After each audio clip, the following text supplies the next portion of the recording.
Orange Democratic Movement Party leader Oburu Odinga has clarified the party's position on the deputy president seat ahead of the 2027 election, stating that the party is actively targeting the position despite earlier remarks that suggested otherwise. Speaking at the National Executive Committee meeting in Mombasa on Wednesday, February 11, 2026, Oburu addressed what he described as misinterpretation of his previous statement regarding the office currently being held by Kindiki. The party leader emphasized that the deputy president seat is the position ODM is eyeing most, although he maintained no personal ill will towards Kindiki as an individual. Oburu told delegates that the people's misinterpreted his earlier comments to mean that the Orange Democratic Movement was not interested in the deputy president's seat, clarifying that his particular seat is actually the one the party is targeting seriously. He stressed that his earlier statement only referred to having no personal issue with the current deputy president, noting that the office remained a competitive public position during election. The clarification comes as the Orange Democratic Movement and President William Ruto's United Democratic Alliance engage in discussion over a possible power-sharing agreement ahead of the general election. ODM National Chairperson Gladys Wanga has maintained that the party will settle for nothing less than an equal share in any deal with the United Democratic Alliance. The Homa Bay governor has been vocal about demanding the 50-50 arrangement, fueling speculation about which specific position the Orange Democratic Movement is negotiating for in the power sharing talks.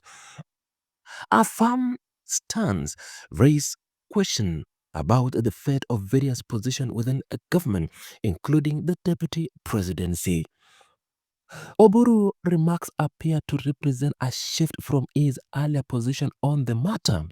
On November 3rd, 2025, he had indicated that the Orange Democratic Movement would not accept any post below the deputy president in the negotiation.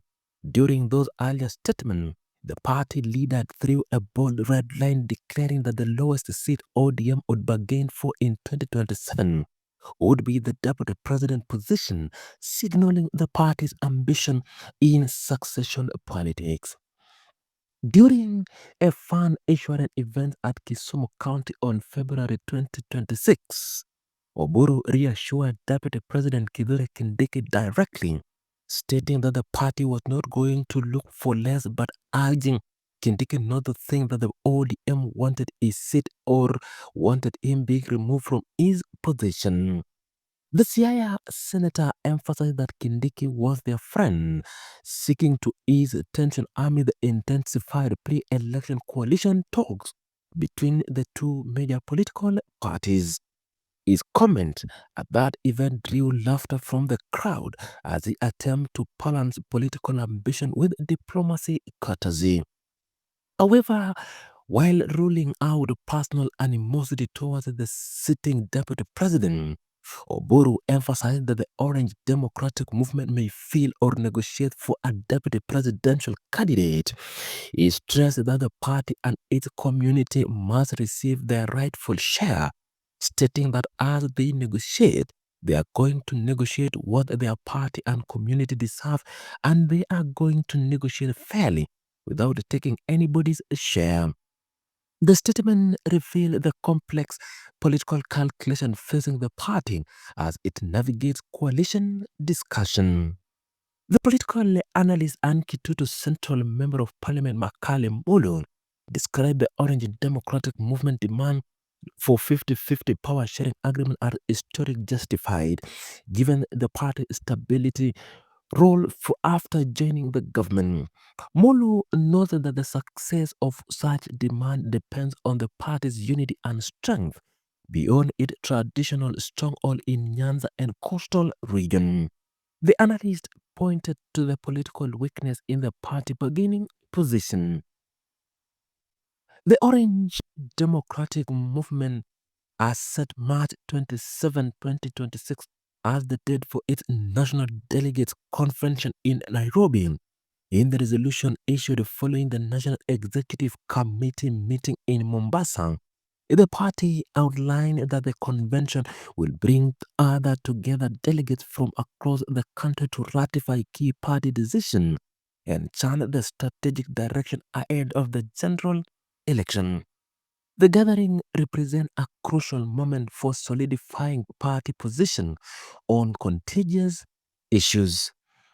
The National Executive Committee stated that the Orange Democratic Movement will use the convention to consolidate a party cohesion, resolve internal leadership matters, and strengthen the party's readiness for the electoral contest in 2027. The convention comes at a critical time when the party faces deep division over cooperation with the President William Ruto's administration and its approach to the 2027 elections.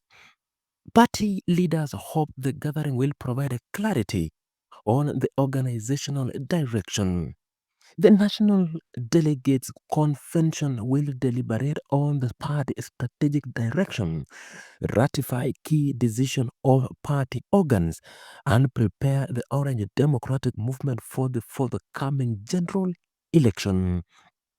The meeting is expected to address a fundamental question about whether the party should enter into a coalition with the United Democratic Alliance or field its own presidential candidate or pursue other political arrangements. These decisions will shape Kenya's political landscape ahead of the 2027 polls.